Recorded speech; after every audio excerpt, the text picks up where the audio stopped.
Tapos makikita mo yung mga nationalistic kunwari, they pretend to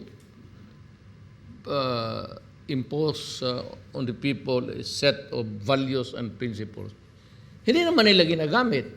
They do not practice it, they do not adopt it, they are just mouthing it, but they are kasali doon. Kung ilabas mo yung sa Congress, makikita mo talaga kung sino ang Pilipino. Malaman mo na walang Pilipino dyan. Ayaw ko kung anong tribo nila. Kaya yan, the only way to know the truth is to make public the information which is mandated by the Constitution to be given to a citizen who wants to know saan yung pera ko? Where are the taxes?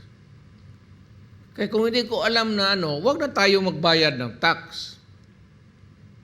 I suggest, kung hindi ibigayan, you follow me, I will not pay my taxes anymore. Pero wala naman akong negosyo. Huwag na kayo magbayad. Palamin mo muna kung saan mo ginastos yung pera ko at magbayad ako.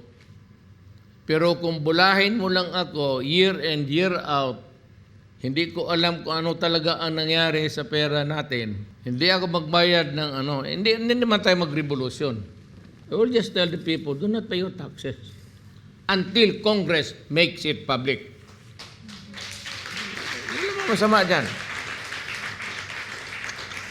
I would tell the Filipino, huwag na kayo mag-file ng taxes. Sabihin mo muna sa Congress, pagbayad kami ng taxes, make it public kung saan ang pera namin. At magkano ang nakukuha ninyo.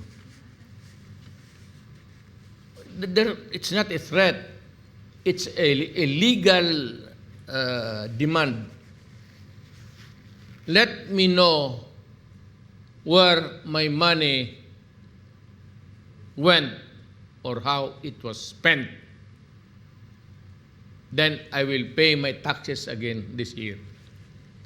Without informing me kung ninanakaw ba ninyo o short change kami o baka ang binigay naming peso, ginawa lang ninyo 50 ang ginastos ninyo, yung 50 kinurakot ninyo, kalokohan yan.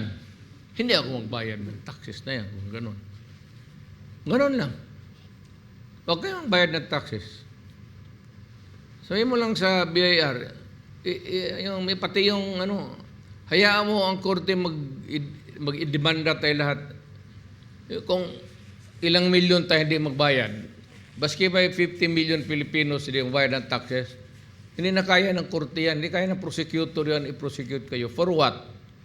And besides, it's a give and take. It's a legal demand. It is not an unlawful demand.